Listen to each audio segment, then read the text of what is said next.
Good morning students.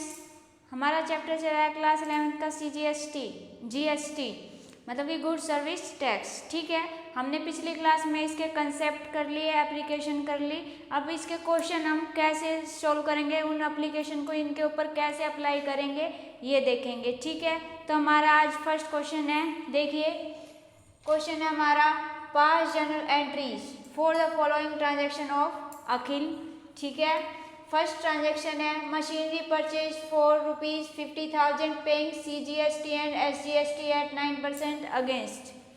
इसमें आपको एक बात का ध्यान रखना है, जब भी आप कोई भी चीज़ खरीदोगे तो उसके साथ आपको डेबिट में क्या लगाना है, इनपुट CGST, इनपुट SGST। ठीक है, नेक्स्ट बात, अगर आप कोई चीज़ बेच रहे हो यानी कि सोल्ड की आपकी एंट्री है तो आपको क्या लगाना है, उसमें आपको क्रेडिट साइड में आउटपुट CGST और आउटपुट SGST, इन बातों का ध्यान रखना है। जब भी आपका कोई एक्सपेंस है या कोई चीज़ आप परचेज कर रहे हो तो उसके साथ डेबिट में इनपुट और आउटपुट CGST और SGST लगेंगे। अगर आप कोई भी चीज़ बेच रहे हो तो उसमें आप क्या लगाओगे, क्रेडिट साइड में आउटपुट CGST और आउटपुट SGST। ठीक है, देखो हमारा क्वेश्चन, पहले जो एंट्री हमारी उसमें कह रहा है कि machinery purchase for ₹50,000 paying CGST and SGST at 9% against.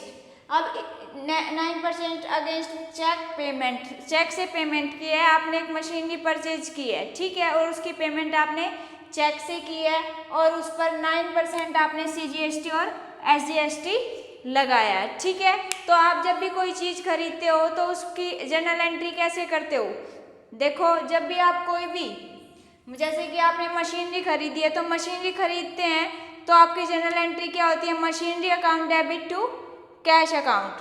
ठीक है, तो हमारी देखो जनरल एंट्री जैसे कि ये मशीनरी अकाउंट डेबिट टू, अब चेक से पेमेंट की है तो हमने लिखा टू बैंक अकाउंट। ठीक है, लेकिन मैंने आपसे क्या बताया कि आप जब भी कोई चीज़ परचेज करते हो, अब आपने मशीनरी परचेज की है तो इसके डेबिट साइड में आपको input CGST account, input SGST account debit करना है। ठीक है, तो आपने पेमेंट 50,000 की थी। ठीक है, 50,000 की आपने पेमेंट की है, इनपुट CGST आप कैलकुलेट करोगे तो वो 4,500 और 4,500 आएगा। ठीक है, उसके बाद टू बैंक अकाउंट, जो इनका टोटल आया आपका वो आप बैंक अकाउंट में डाल दोगे। ठीक है, ये थी हमारी, कोई आप खरीदते हो तो मशीनरी खरीदी तो उसकी जर्नल एंट्री ऐसे होगी। ठीक है, इसमें आपको नरेशन भी लिखनी है। ठीक है, मैं समझ रही हूँ कि आपको नरेशन जो है वो आती होगी। ठीक है, नेक्स्ट बात देखो, क्योंकि हमने नरेशन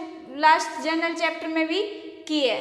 ठीक है, नेक्स्ट देखो, rent paid by cheque for business premises ₹10,000 plus CGST and SGST at 9% each. अब आपने रेंट पेड किया है बाय चेक, मतलब कि आपने रेंट पे किया है तो ये आपके लिए क्या है, खर्चा है, एक्सपेंस है। तो एक्सपेंस है तो आपके इनपुट CGST लगेगा डेबिट में और इनपुट SGST लगेगा। ठीक है, तो इसकी जर्नल एंट्री देखो कैसे करोगे, rent account debit to, rent account debit input CGST, input SGST। ठीक है, आपने चेक से पेमेंट की है तो टू बैंक अकाउंट। ठीक है, तो जर्नल एंट्री आपकी ये होगी। ठीक है बेटा, ये जो CGST और SGST ये आपके डेबिट होंगे। ठीक है, तो आपकी जर्नल एंट्री इस तरह बनेगी। ठीक है, उसके बाद आपने कितनी की पेमेंट की, 10,000 की, उसके ऊपर 9% का जो है चार्ज लगा है। ठीक है, 9% का जो आपने SGST और CGST लगाया वो लगेगा 10,000 का 9% अगर निकालोगे तो वो आएगा 900।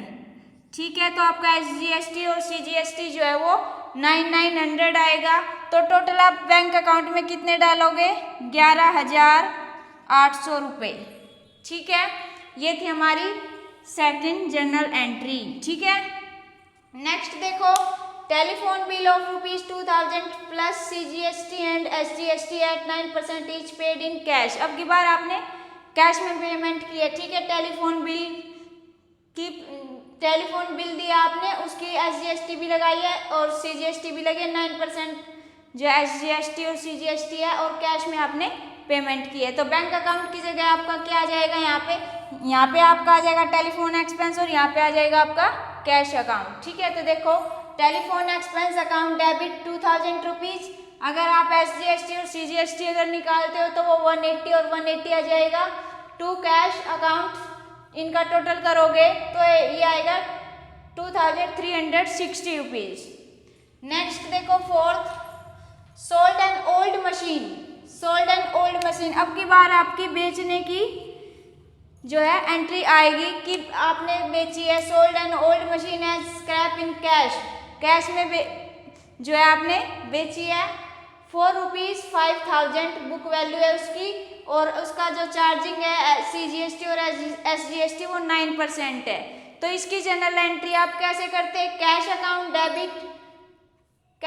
डेबिट टू मशीनरी अकाउंट, आपकी ये जनरल एंट्री होती। ठीक है, जब भी आप कोई सामान बेचो तो आपकी एंट्री यही होती है कि कैश अकाउंट जो भी आपने सामान बेचा वो क्रेडिट में चला जाता है। तो cash account debit to machinery account. अब आपने मशीनरी देखो कितने की बेची है, 5000 की इसकी बुक वैल्यू थी, उसके ऊपर SGST लगाया और CGST लगाया। ठीक है, तो ये आएगा जो आउटपुट CGST और जो आउटपुट SGST है वो आपका क्रेडिट साइड में आएगा। परचेज में वो डेबिट साइड जाता है, वो इनपुट हो जाता है, जब ये क्रेडिट साइड आता है तो ये आउटपुट हो जाता है। ठीक है, तो 5000 पे आप कैलकुलेट करोगे तो ये 450 और 450 आएगा, और इन तीनों का टोटल आएगा 5900। ठीक है, नेक्स्ट देखो paid restaurant bill of refreshment for customers ₹5000 plus. अब इसमें क्या कह रहा है कि आपने रेस्टोरेंट का बिल पे किया है। मैंने आपको एक एंट्री बताई थी कि हम जो इनपुट और आउटपुट SGST है इनको एज एसेट यूज नहीं करते, यानी कि इनको हम नहीं लिखते। जब भी रेस्टोरेंट बिल है या फिर रिपेयरिंग कराई थी हमने, रिपेयरिंग ऑफ बिल्डिंग, उस पर SGST और CGST लगा था, तो उसमें हमने अलग से उसको शो नहीं किया था। तो ऐसे ही इसमें भी हम इनपुट और आउटपुट जो इसमें कुछ भी CGST और SGST को इसमें शो नहीं करेंगे, हम डायरेक्ट इसकी एंट्री करेंगे। तो देखो रेस्टोरेंट बिल लिख सकते हो आप, रेस्टोरेंट बिल, या फिर लिख सकते हो बिजनेस प्रमोशन अकाउंट डेबिट। ठीक है, यह आएगा आपका कितने की है बेटा, देखो 5000 की। ठीक है, उसके ऊपर आपका 9% जो SGST और CGST है वो है, तो उन जो SGST और CGST है उसको लगा के उसको ऐड करके हमें इसमें लिखना है। ठीक है, तो restaurant bill debit 5900 to cash account 5900। ठीक है, ये थी आपकी जनरल एंट्री। ठीक है, उसके बाद देखो paid salaries to staff. Salary को आपने क्या पे किया है, स्टाफ को आपने क्या पे किया, सैलरी। ठीक है, for the month 50,000 by cheque, और चेक से आपने सैलरी पे की है। तो इसमें आप क्या करते थे, इसमें आपका जो है कुछ केसेस मैंने ऐसे लिखवाए थे जिसमें आपको CGST और SGST नहीं लगाना। ठीक है, तो आपने सैलरी 50,000 पे की है तो 50,000 आ जाएगी। Salary account debit to bank account 50,000। ठीक है, उसमें हम जो GST नहीं लगाते। ये केसेस आप देख लेना, मैंने 4-5 जो नाम है वो लिखवाए थे, एक बार पढ़ लेना। ठीक है, उसमें सैलरी था और इलेक्ट्रिसिटी बिल, वाटर के ऊपर हम SGST नहीं लगाएंगे। ठीक है, कुछ ऐसे नाम थे तो आप देख लेना। एक एजुकेशन था, हेल्थ कंसल्ट के लिए था, तो उनके ऊपर हम जो है GST नहीं लगाते। ठीक है, तो ये एज इट इज आ जाएगा salary account debit to bank account 50,000। ठीक है, नेक्स्ट देखो paid fee to lawyer ₹9,000 CGST and SGST 9% each is levied under reverse charge. अब इसमें देखो क्या है कि पेड फीस टू लॉयर, मैंने इसको अभी एक अलग से लिखवाया था कि पेड फीस टू लॉयर। इसमें ये कौन सा चार्ज था, रिवर्स चार्ज। आपने पढ़ा हो कि रिवर्स चार्ज क्या था, कि जिसमें कि कस्टमर से ही डायरेक्ट क्या ले लिया जाता है, टैक्स ले लिया जाता है। ठीक है, तो उसी के अकॉर्डिंग हम इसको करेंगे। जैसे जो लॉयर की फीस है वो लॉयर की फीस दे देंगे, और उसके ऊपर जो SGST और CGST जो भी लगेगा वो हम डायरेक्ट गवर्नमेंट को पे करेंगे। तो देखो आओ इसकी एंट्री कैसे करेंगे। इसमें लिखेंगे कि प्रोफेशनल फीस, मतलब कि या लॉयर फीस लिख सकते हो, account debit 9000 to cash account 9000, ठीक है। उसके बाद जो आपने लॉयर को फीस पे कर दिया, गवर्नमेंट को आपने जो है SGST पे करना है, तो आप लिखोगे input CGST account debit, input SGST account debit, ठीक है। तो इसको आप कैलकुलेट करोगे 9000 पे 9%, ठीक है।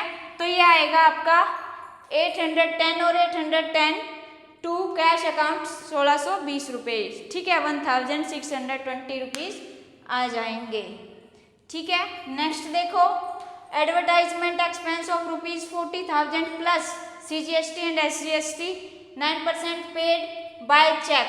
अब इसमें ये क्या है, एडवर्टाइजमेंट एक्सपेंस है, ठीक है। एक्सपेंस है तो इसका मतलब इनपुट CGST और इनपुट SGST इसमें लगेगा, ठीक है। चेक से पेमेंट है तो बैंक आ जाएगा, ठीक है। तो advertisement expense account debit 40,000, input CGST account debit 3,600, input SGST account debit 3,600 to bank account. इन तीनों का अगर आप टोटल करते हो तो ये आएगा 47,200, ठीक है। आई होप आपको क्वेश्चन समझ में आया होगा। जो हमने कंसेप्ट किए थे उसी के अकॉर्डिंग हमने अपना क्वेश्चन किया है। बहुत ही इंपॉर्टेंट क्वेश्चन था, ठीक है। और भी हम क्वेश्चन करेंगे प्रैक्टिस, ताकि आपको कोई भी प्रॉब्लम ना हो, ठीक है। अगर आपको हमारी क्लास अच्छी लग रही है तो हमारे चैनल को लाइक करो, शेयर करो एंड सब्सक्राइब करो, ठीक है बेटा। Thank you.